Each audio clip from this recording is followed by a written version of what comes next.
আমি আমার চায়নার visa, air ticket, hotel booking total 31,200 টাকায় করেছি। কিভাবে তা জানতে হলে পুরো ভিডিওটি দেখুন।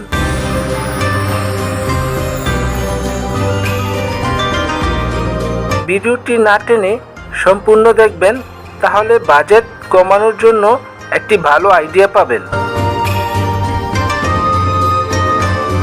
গাইস, এখন আছি আমি গুয়াংজো বায়ান ইন্টারন্যাশনাল এয়ারপোর্টের ভিতরের পরিবেশটা অনেক সুন্দর। গুয়াংজো চায়নার একটি বাণিজ্যিক শহর।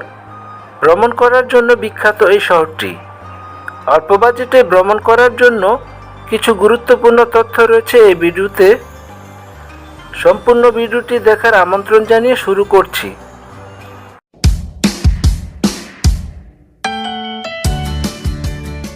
আমি ঢাকার হযরত শাহজালাল ইন্টারন্যাশনাল এয়ারপোর্ট থেকে বিমানের একটি ফ্লাইটে করে গুয়াংজোর উদ্দেশ্যে রওনা দেই।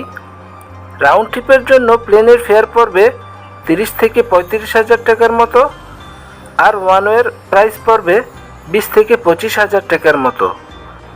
খুব স্মুথভাবে আমি আমার ইমিগ্রেশন শেষ করে একটি মানি এক্সচেঞ্জ থেকে কিছু টাকা এক্সচেঞ্জ করে নিলাম।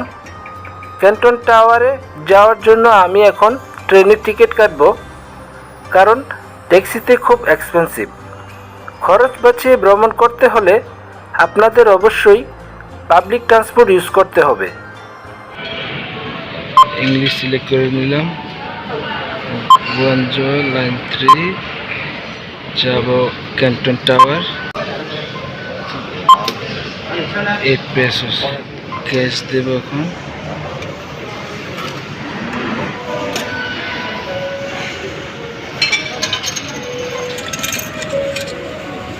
পাস হবে এখান দিয়ে। স্ক্রিন করে দিলাম, ওপেন হয়ে গেল। এক টিকিটেই আমাকে 2টা লাইন ইউজ করতে হবে ক্যান্টন টাওয়ারে যাওয়ার জন্য।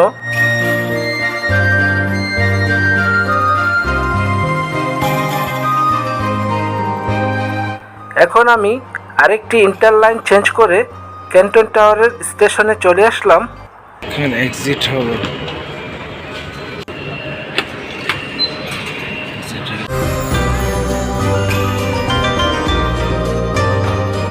খুব সহজে ট্রেন দিয়ে মাত্র 8 RM পে করে আমি ক্যান্টন টাওয়ারে চলে আসলাম।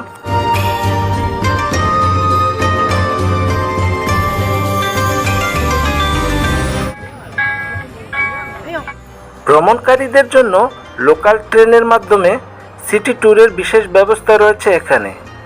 বিশেষ করে রাতের বেলা প্রচুর পরিমাণে পর্যটক আসে এই ক্যান্টন টাওয়ারটি ভিজিট করার জন্য। এর বিশেষ আকর্ষণ হচ্ছে রাতের বেলা এর আলোকসজ্জা। রংধনুর মতো বিভিন্ন রঙে রং বদলায় এই ক্যান্টন টাওয়ারটি। গাইস, এখন আমি আপনাদের কাছে আমার এই ট্যুর প্ল্যানের কিছু তথ্য শেয়ার করব।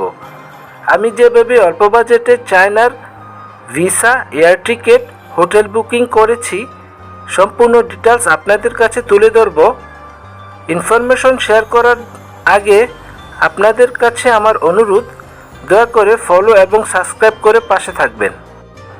আমি আমার চায়নার ভিসাটি নিজে করার চেষ্টা করেছিলাম, বাট ইনভাইটেশনের জন্য আমি একটি ট্রাভেল এজেন্সির হেল্প নেই। আমার ভিসার টোটাল খরচ পড়েছে 7,000 টাকার মতো।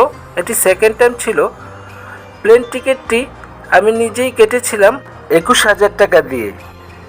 টিকিটটি ওয়ান ওয়ে ছিল, কারণ আমি গুয়াংজো থেকে অন্য আরেকটি দেশ ভ্রমণ করব। আর হোটেল বুকিংয়ের ক্ষেত্রে আমি 3 দিনের জন্য হোস্টেল বুকিং করেছিলাম 3,200 টাকা দিয়ে। বুকিং করার সময় আমি কোনো অগ্রিম পে করিনি। আমি হোস্টেলে এসে 3,200 টাকা পে করে চেক ইন করেছি। ভিসা, এয়ার টিকিট, হোটেল সব মিলিয়ে আমার খরচ পড়েছে মাত্র 31,200 টাকা। আর খাবার খরচ এবং শপিং খরচ একজন ভ্রমণকারীর জন্য সম্পূর্ণ ব্যক্তিগত, তাই আমি এখানে কোনো খাবার খরচ এবং শপিং খরচ অ্যাড করিনি। গাইস, এই হচ্ছে আমার গুয়াংজো সিটি ভ্রমণ করার পার্সোনাল খরচ।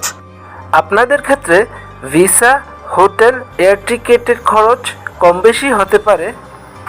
ভিডিওটি দেখে আপনাদের কোনো তথ্য জানার থাকলে আমাকে কমেন্ট করে জানাতে পারেন। আমি আপনাদের সকল কমেন্টের রিপ্লাই দেব।